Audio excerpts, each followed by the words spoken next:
Sang Yang Adibudaya Namo Buddhaya. Perkenalkanlah, nama saya Revita Wijaya, salah satu adik asuh Metiko. Saya berasal dari Bekasi. Saat ini saya kelas 11, sekolah di SMK Serada Budi Luhur Bekasi, jurusan akuntansi. Pada kesempatan hari ini, saya ingin memberikan ceramah Dharma atau Dhamma Desana mengenai hukum karma, proses kematian atau kelahiran kembali. Sebelumnya, saya berharap bahwa kalian yang menonton ini dalam keadaan sehat dan berbahagia. Saya juga bersyukur dapat kesempatan memberikan Dharma dan belajar juga bersama kalian mengenai kehidupan. Kehidupan sangatlah penting, kita harus menghargainya.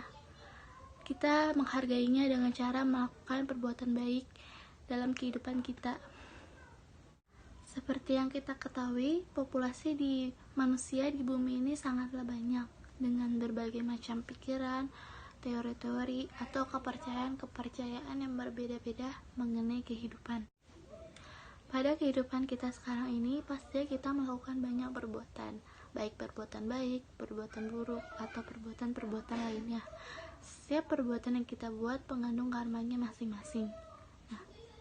Pasti saudara-saudari yang menonton ini sudah mengetahui arti karma itu apa. Karma bukanlah suatu ajaran yang membuat manusia menjadi orang yang lekas berputus-putus, atau bukanlah suatu ajaran yang memberikan nasib yang sudah ditakdirkan. Memang kehidupan kita di masa lampau mempengaruhi kehidupan kita sekarang dan keadaan kita sekarang ini. Jadi karma itu meliputi kehidupan di masa lampau, kehidupan sekarang, dan kehidupan kita yang akan datang kemudian. Kehidupan melampaui kita adalah dasar dari kehidupan kita sekarang. Jadi pada kehidupan kita sekarang ini, hendaklah kita banyak berbuat baik dengan tangan kita sendiri dan hati-hati dalam melakukan perbuatan agar tidak berakibat buruk bagi kita atau bahkan untuk orang lain. Banyak sekali perbuatan baik yang dapat kita lakukan di kehidupan kita sekarang. Contohnya menolong orang tua, berderma, membantu orang yang sedang kesusahan, menolong binatang yang sedang kesakitan, dan masih banyak lagi yang dapat kita lakukan. Perbuatan baik itu akan menjadi bekal karma baik kalian untuk di kehidupan kalian berikutnya, dan akan menjadi semangat bagi kita untuk terus ingin melakukan perbuatan baik dan membantu orang-orang agar berbahagia. Salah satu contoh klasiknya adalah lemparkanlah batu ke dalam kolam yang tenang. Pertama-tama kita akan mendengar suara percikan air yang muncul dan terdapat gelombang-gelombang air yang terlihat.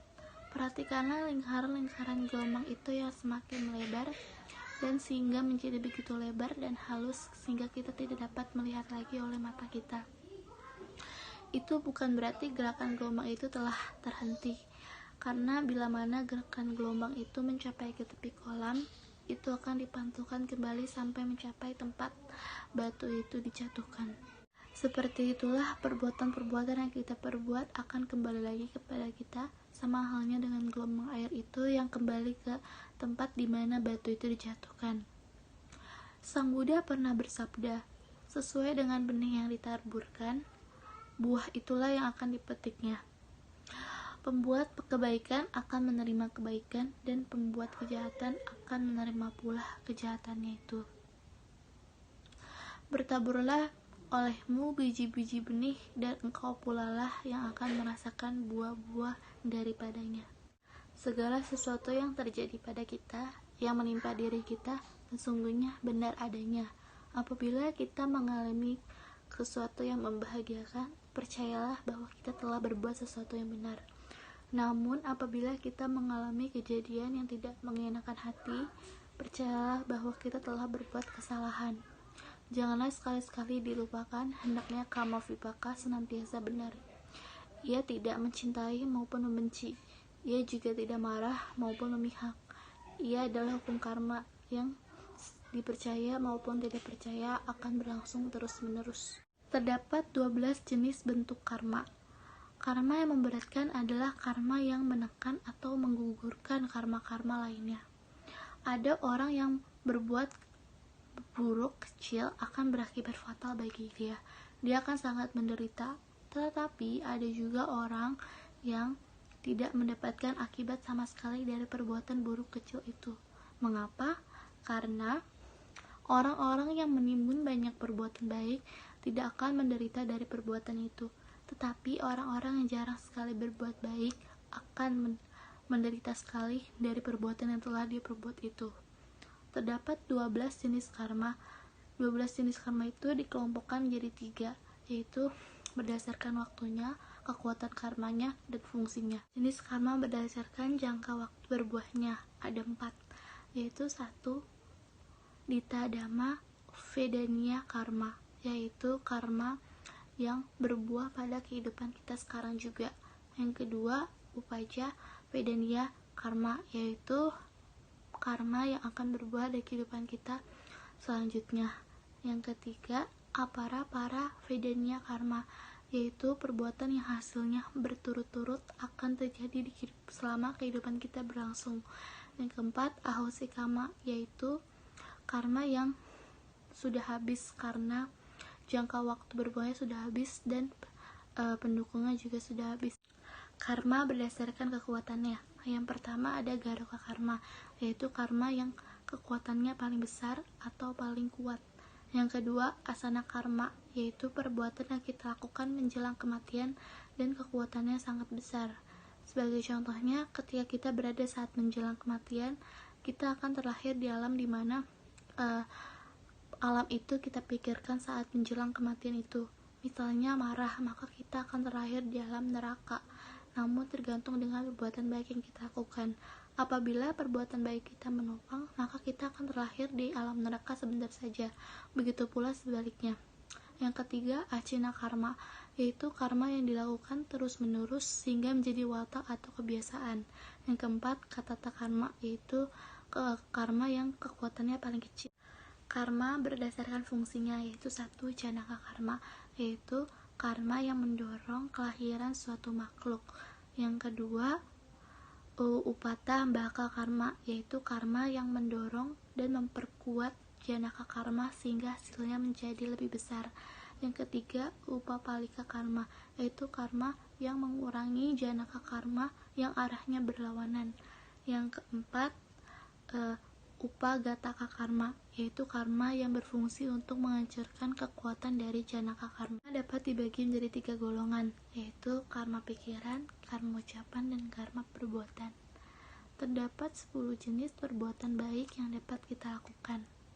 Yang pertama, gemar beramal dan berendah hati akan mengakibatkan kita mendapat kekayaan di kehidupan sekarang maupun kehidupan kita nanti.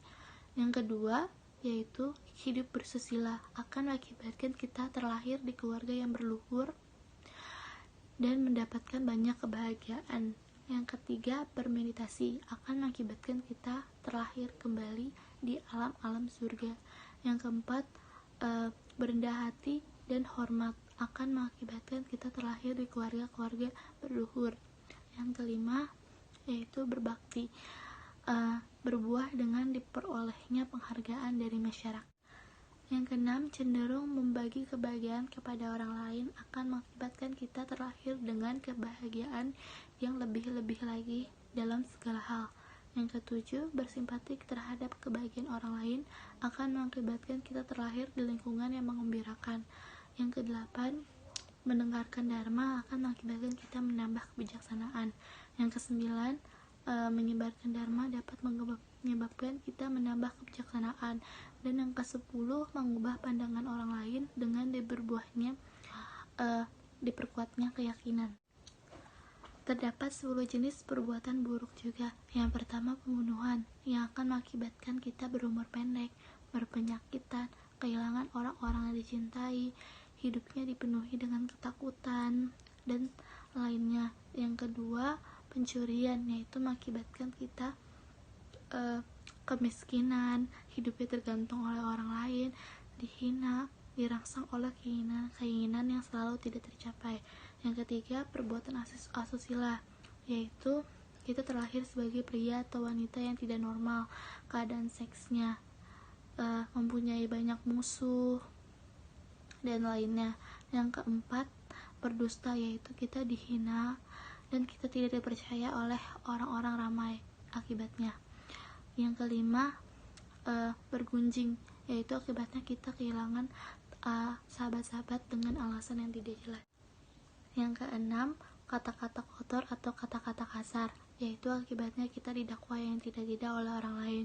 Yang ketujuh, omong kosong, akibatnya kita bertubuh cacat, berbicara tidak tegas, dan tidak dipercaya oleh khalayak ramai. Yang kedelapan, keserakahan, akibatnya tidak terpenuhinya keinginan kita yang sangat diharap-harapkan.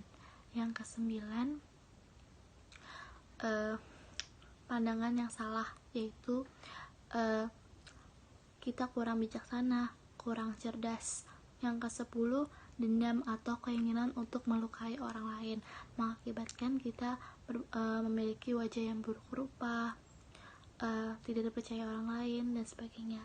Mungkin segitu saja dhamma di sana yang dapat saya berikan. Semoga dharma yang saya berikan ini mengenai karma ini dapat membantu kalian semua yang menonton lebih memahami dalam hukum karma dan lebih memotivasi kalian untuk selalu berbuat baik di hidup kita ini, karena kita tidak tahu apa yang akan terjadi di kehidupan kita selanjutnya apabila kita terus berbuat jahat. Semoga ini semua dapat membantu.